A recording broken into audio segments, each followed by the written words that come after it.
Barusan lihat salah satu komen di selebtok, kotanya yang banjir kok gubernurnya yang disalahin. Apalagi yang patut untuk dikritisi dalam suasana seperti ini. Itu zaman Ahok nggak separah ini kok. Ini segini belum ada apa-apanya. Di depan sana, Mampang, Pondokarya, jauh lebih parah, rumah-rumah pada kelelep. Mobil gua lantar dalam tol, ya. Lantar dalam tol nih, banjir. Udah nggak ada yang bisa berani melewat. 3 tahun Pak Anies memimpin Jakarta, mengelola pemerintahan DKI Jakarta, dalam konteks penanganan banjir memang mohon maaf, Pak Anies tidak melakukan apa-apa. Karena sunatullahnya air dari atas harus dimasukkan ke dalam perut bumi. Cuman pertanyaannya adalah, piye cara memasukkan ke dalam perut bumi itu? Ini yang sampai hari ini normalisasi atau bahasanya apalah, kalau Pak Anies kan begitu nggak cocok dengan bahasa normalisasi, naturalisasi atau apa terserah, tetapi eksekusi. Jangan hanya kita berdebat soal istilah normalisasi atau naturalisasi, terserahlah mau pakai bahasa apa, tetapi dieksekusi. Air itu turunnya ke tanah ya, ke bumi, bukan ke laut. Bukan kita pakai gorong-gorong raksasa terus dibuang ke laut. Itu salah. Itu namanya melawan sunatullah ya. Jadi air itu harusnya turun ke bumi, ke tanah ya. Lihat nih, ini di Jalan Bangka.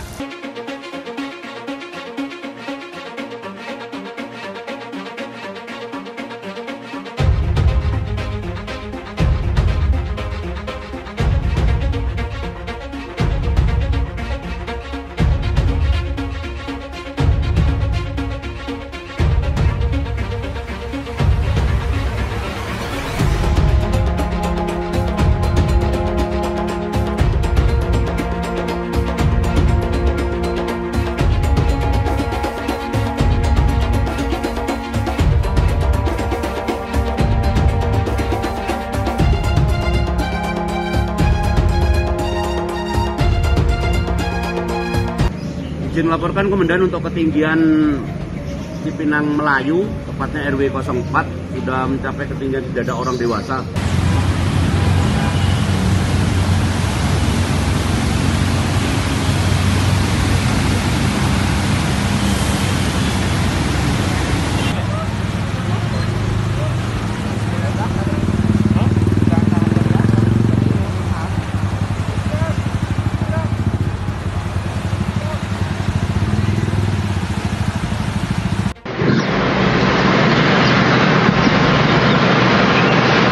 Live report banjir.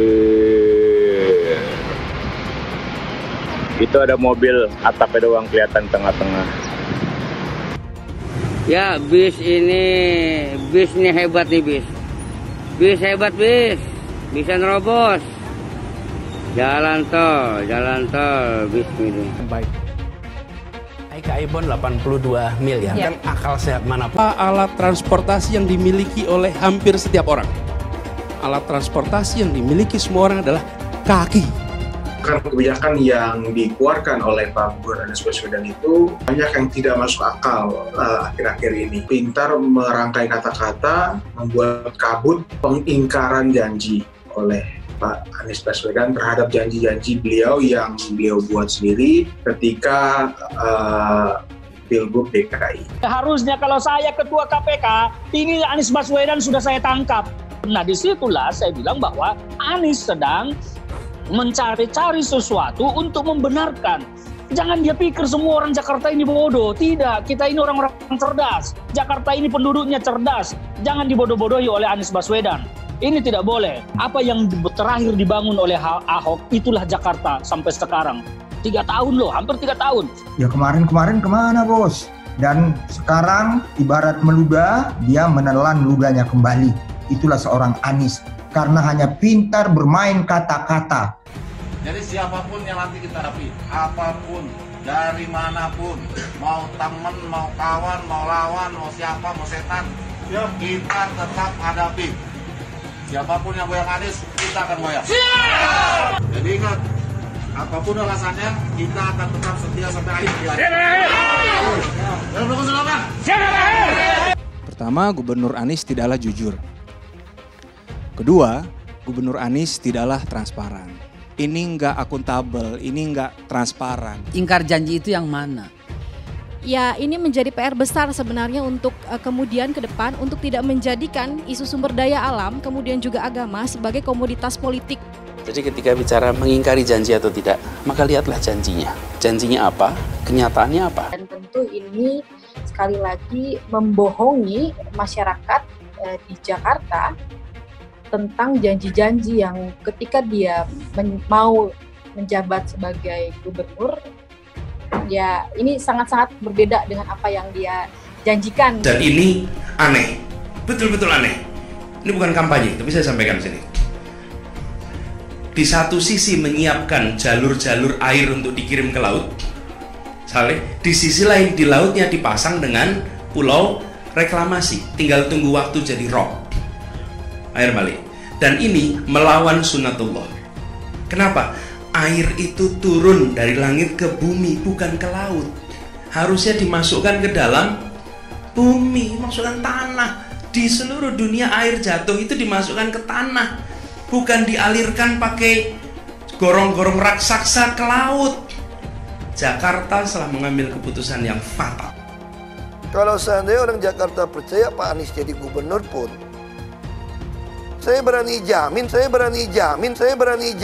dia akan lakukan normalisasi yang sama seperti saya lakukan kok. Nggak usah bohong lah. Nanti ketika air sampai di muara, maka siap untuk dipompa ke laut. Hai teman-teman, saya mau memperlihatkan transaksi saya hari ini lakukan trading di eToro. Ini bukti transaksi saya untung $4.500 US, itu sekitar 68 juta rupiah.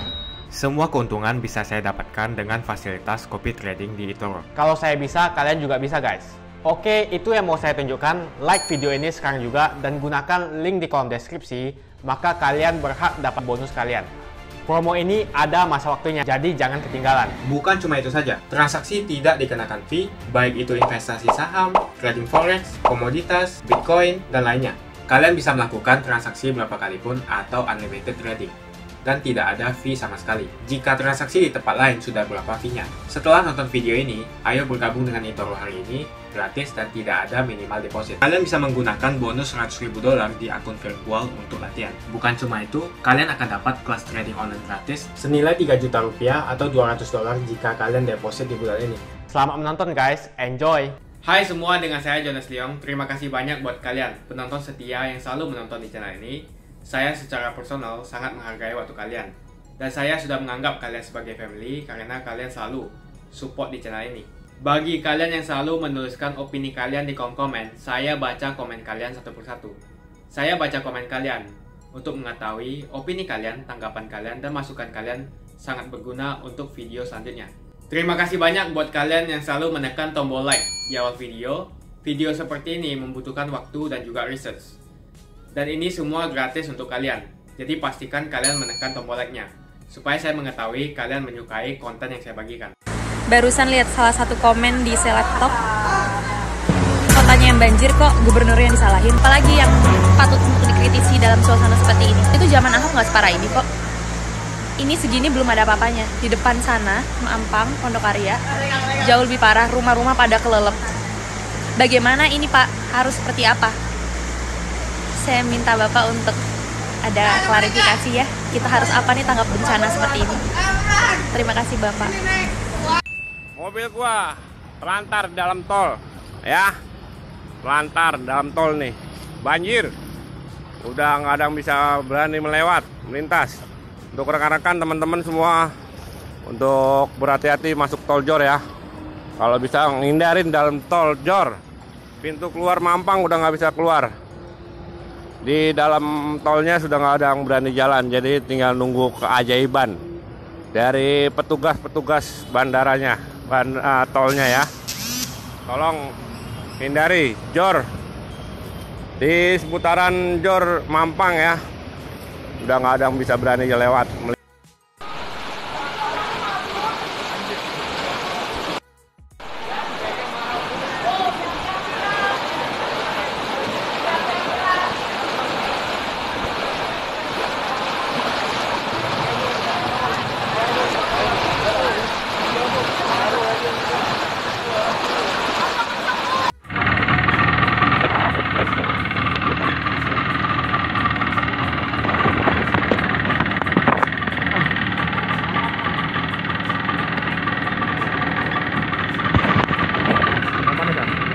Mas. Tunggu.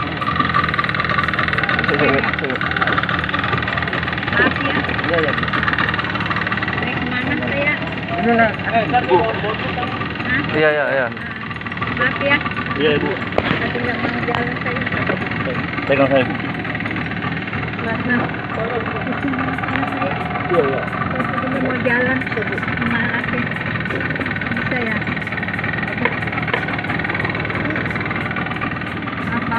Iya. Nggak apa-apa, Bu. Hari ini mengatakan apa yang disampaikan oleh Pak Wagub itu kan bertolak belakang. Artinya fakta, kenyataan di lapangan masih banyak genangan-genangan air akibat hujan di DKI Jakarta pada hari ini. Itu yang pertama.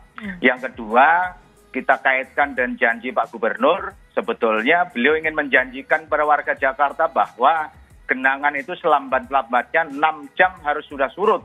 Tetapi faktanya hari ini apakah sudah terbukti? Tapi rakyat Jakarta mempertanyakan itu. Kenapa? Karena memang 3 tahun Pak Anies memimpin Jakarta, mengelola pemerintahan DKI Jakarta, dalam konteks penanganan banjir memang mohon maaf, Pak Anies tidak melakukan apa-apa. Ini menjadi persoalan. Pak Anies untuk pengentasan banjir ini kan selalu beliau katakan untuk membangun sumur-sumur resapan, drainase vertikal, karena sunatullahnya air dari atas harus dimasukkan dalam perut bumi. Cuman pertanyaannya adalah, piye cara memasukkan ke dalam perut bumi itu? Ini yang sampai hari ini belum menemukan jalan untuk bisa memasukkan itu. Barangkali pengerukan sungai itu kan pekerjaan rutin. Tetapi yang kita tuntut adalah bagaimana Pak Anies membuat gebrakan dalam rangka untuk mengatasi persoalan banjir. Gebrakannya apa? Normalisasi atau bahasanya apalah, kalau Pak Anies kan begitu nggak cocok dengan bahasa normalisasi. Naturalisasi atau apa terserah, tetapi eksekusi. Jangan hanya kita berdebat soal istilah, normalisasi atau naturalisasi, terserahlah mau pakai bahasa apa, tetapi dieksekusi, gitu loh. Sehingga apa yang dijanjikan pada Jakarta itu hari ini seharusnya sudah, kita nggak berdebat soal banjir kalau sudah dieksekusi. Ini persoalannya kan nggak ada kunjung eksekusi, ini persoalan di situ ada program prioritas yang seharusnya tidak terganggu oleh pandemi. Contoh persoalan penanganan banjir seharusnya tidak terganggu oleh pandemi. Tapi persoalan tadi disampaikan oleh Pak Andika, bahwa betul memang perlu ada kolaborasi antara pusat dan daerah. Pertanyaannya kan karena daerah nggak mau, ini kan persoalannya di situ. Kenapa nggak mau? Karena memang pemerintah daerah punya program yang namanya naturalisasi. Sementara kewajiban pemerintah daerah adalah untuk melakukan pembebasan terhadap lahan di daerah aliran sungai. Lah kalau pembebasan tidak dilakukan oleh pemerintah daerah, bagaimana pemerintah pusat untuk bisa melakukan pembangunan? Ini kan persoalannya di situ. Titik pangkalnya belum di sana. Karena pemerintah daerah DKI Jakarta punya program di luar koordinasi dengan pemerintah pusat. Sehingga sampai hari ini nampaknya belum ada titik temu antara kebijakan pusat dan daerah dalam konteks penanganan 13 aliran sungai di DKI Jakarta ini yang notabene menjadi kewenangan pemerintah pusat. Tapi pemerintah pusat tidak bisa melakukan apa-apa kalau pemerintah daerah tidak melakukan pembebasan di daerah aliran sungai. Bisa mengatasi persoalan banjir secara permanen. Ya mau tidak mau, tugas Pak Anies adalah melakukan pembebasan, yaitu normalisasi atau naturalisasi apalah namanya. Artinya Pak Anies perlu melakukan penataan pemukiman di bantaran sungai-sungai itu. Satu, pengentasan banjirnya bisa terselesaikan. Kedua, soal penataan pemukiman di daerah aliran sungai bisa terentaskan secara baik juga. Jadi saya pikir ini harus dilakukan oleh Pak Anies dalam rangka untuk menangani persoalan banjir. Jangan tersandra oleh janji kampanye. Ini kan persoalannya di situ sebetulnya. Pembebasan atau penataan pemukiman di bantaran sungai karena Pak Anies termakan oleh janji bahwa Pak Anies selama memimpin Jakarta tidak akan melakukan penggusuran. Ini kan persoalan di situ. Padahal penggusuran ke depan adalah bagaimana Pemprov melakukan penataan terhadap pemukiman di daerah aliran sungai untuk menaikkan harkat dan martabat warga DKI Jakarta yang tinggal di pemukiman itu, dinaikkan untuk menjadi lebih baik kehidupannya. Oke, sekarang saya bertempat di Jalan Bangka 11. Di sini kita bisa lihat air tergenang dan di mana dikatakan air itu turunnya ke tanah ya, ke bumi, bukan ke laut. Bukan kita pakai gorong-gorong raksasa terus dibuang ke laut. Itu salah. itu namanya melawan sunatullah ya. Jadi air itu harusnya turun ke bumi, ke tanah ya. Lihat nih, ini di Jalan Bangka, nih.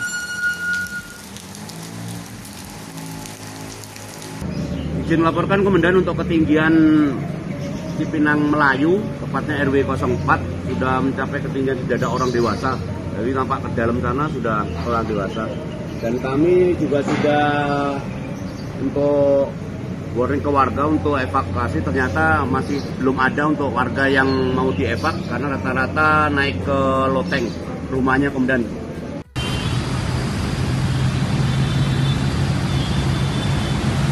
Arah dari mana?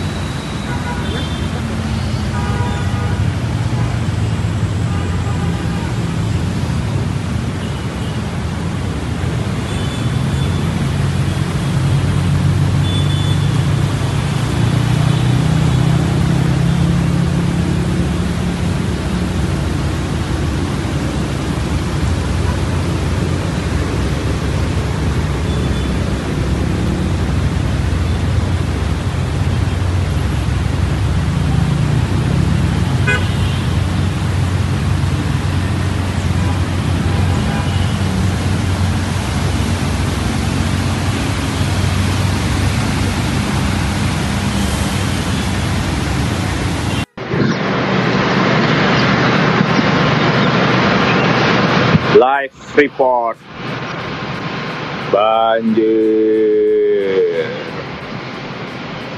Itu ada mobil atapnya doang kelihatan tengah-tengah. Ya, bis ini hebat nih bis. Bis hebat bis. Bisa nerobos. Jalan tol bis ini. Jalan tol TB Simatupang, tepatnya Rumah Sakit Pasar Minggu, bis total. Wow, iya trukku.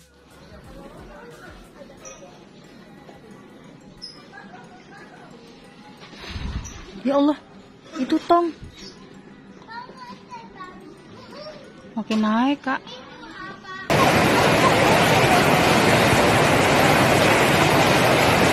Seret aja Bu, jangan diangkat. Kalau diangkat goyok.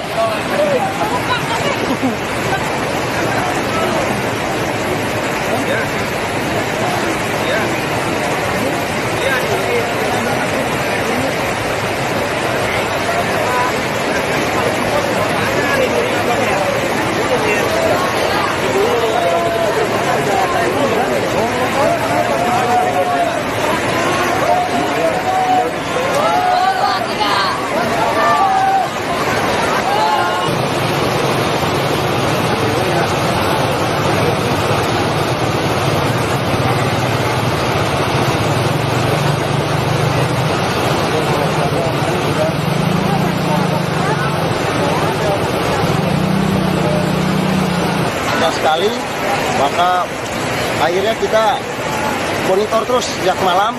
Akhirnya air turun pada subuh ya, kira-kira jam 5 air sudah masuk ke daerah CI. Tapi kita sudah dibantu dengan tim Tagana untuk war-waran kepada masyarakat untuk segera evakuasi.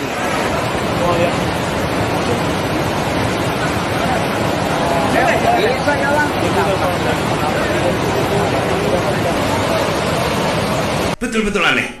Ini bukan kampanye, tapi saya sampaikan sini. Di satu sisi menyiapkan jalur-jalur air untuk dikirim ke laut, di sisi lain di lautnya dipasang dengan pulau reklamasi, tinggal tunggu waktu jadi rob, air balik. Dan ini melawan sunatullah. Kenapa?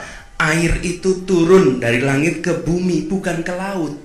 Harusnya dimasukkan ke dalam bumi, masukkan tanah. Di seluruh dunia air jatuh itu dimasukkan ke tanah, bukan dialirkan pakai gorong-gorong raksasa ke laut. Jakarta telah mengambil keputusan yang fatal. Dan semuanya juga posisi siap, nanti ketika air sampai di muara maka siap untuk dipompa ke laut, ke laut, ke laut, ke laut.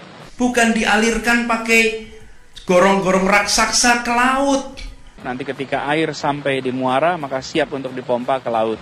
Dan ini melawan sunatullah. nanti ketika air sampai di muara maka siap untuk dipompa. Justru yang terjadi apa? Sekarang saya tanya, kalau Anda nggak mau lakukan normalisasi sungai, Anda mau pakai apa? Saya bilang kok sama penduduknya, kalau seandainya orang Jakarta percaya Pak Anies jadi gubernur pun, saya berani jamin kok dia akan lakukan normalisasi yang sama seperti saya lakukan kok. Nggak usah bohong lah. Nanti ketika air sampai di muara maka siap untuk dipompa ke laut. Dia nanti udah jadi gubernur nggak mau lakukan normalisasi tetap akan banjir. Tapi kalau dia mau menghindari banjir di Cipinang Melayu itu ya, pasti lakukan sama seperti yang saya lakukan. Nanti ketika air sampai di muara maka siap untuk dipompa ke laut. Hai teman-teman, kalian sudah membuka akun untuk melakukan investasi atau trading? Jika belum, membuka rekening di Toro gratis loh. Bahkan cuma butuh 5 menit saja. Cepat dan simple.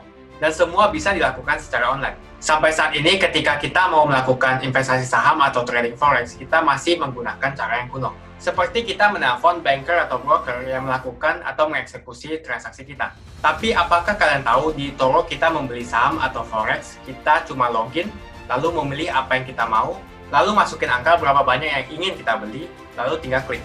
Sesimpel itu. Sampai saat ini kita bingung mau investasi saham luar negeri, trading forex, komoditas, dan cryptocurrency di mana tempatnya. Kita bisa transaksi semua trading ini di Toro. Di Toro merupakan one-stop shopping. Sampai saat ini kita membayar fee di setiap transaksi kepada banker atau broker. Setiap kita melakukan transaksi jual beli, biasanya kita dipotong fee oleh platform kita. Kalau dalam 1 bulan kalian melakukan transaksi 1 kali, mungkin tidak terasa. Coba kalian melakukan trading sebanyak 100 kali. Sudah berapa fee-nya? Misalnya kalian membeli saham Google dengan fee per transaksi $10.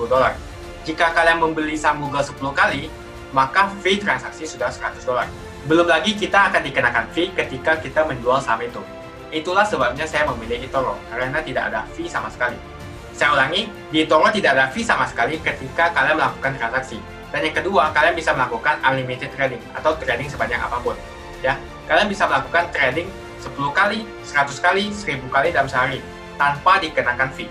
Jadi berapa banyak uang yang kita hemat dari fee saja. Mau beli saham Google, 1 unitnya mahal. Di Toro kalian bisa beli di bawah 1 unit atau pecahan unit. Contohnya kita membeli saham Google dengan hanya $50 saja, yaitu 0,02 unit. Di platform lain kalian diwajibkan untuk membeli minimal 1 unit atau $1.500 untuk saham Google. Dengan $50 atau Rp700.000 saja kalian sudah bisa memiliki saham Google.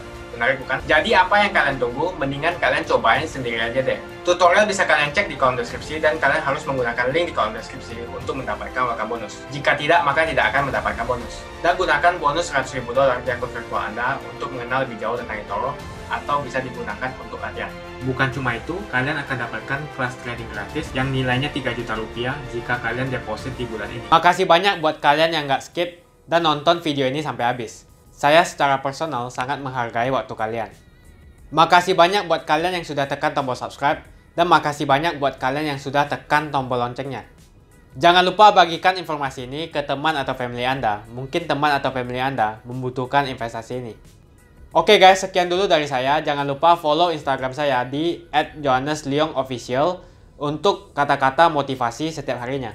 Bagi kalian yang termotivasi nonton video ini, ayo like video ini dan subscribe di channel ini.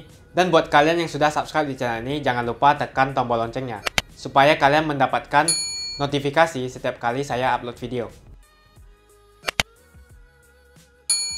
Hai teman-teman, terima kasih banyak buat kalian yang sudah menekan tombol join atau sudah bergabung di channel YouTube Jonas Leong. Ini adalah salah satu feature dari YouTube di mana kalian bisa mensupport channel Jonas Leong untuk lebih semangat membuat konten-konten lainnya. Apa kelebihan ketika kalian join membernya Jonas Leong? Yang pertama, kalian akan mendapatkan badge atau tanda khusus untuk kalian semua, seperti ini. Kita mulai dari new member, 1 bulan, 2 bulan, 6 bulan, 1 tahun, dan juga 2 tahun. Jadi semakin lama kalian berlangganan dengan membershipnya Jonas Leong, maka badge Anda akan berevolusi menjadi lebih bagus dan menjadi lebih baik lagi. Yang kedua, kalian bisa menggunakan banyak emoticon yang bisa Anda pakai, seperti ini. Jadi kalian bisa berekspresi menggunakan emoticon yang sudah saya sesuaikan untuk kalian semua pendukung Jonas Leong. Tentu saja ada perbedaan antara orang yang belum membership dan sudah. Dari segi tampilan nama yang di-highlight dan juga logo di samping nama ketika Anda komen. Dan juga komen kalian akan lebih sering saya reply dan juga akan saya pin atau feature di setiap video. Buat kalian yang tidak bisa ikutan atau bergabung membership, Tidak masalah, karena dengan Anda menonton dan juga subscribe channel YouTube Jonas Leong, dengan cara like dan juga komen channel YouTube Jonas Leong, itu sudah cukup untuk mensupport channel Jonas Leong. Ini adalah fitur di mana kalian ingin mensupport channel YouTube Jonas Leong secara lebih lagi. Oke teman-teman, terima kasih banyak untuk support yang kalian berikan kepada channel YouTube Jonas Leong. Dan saya akan jumpa kalian di video selanjutnya.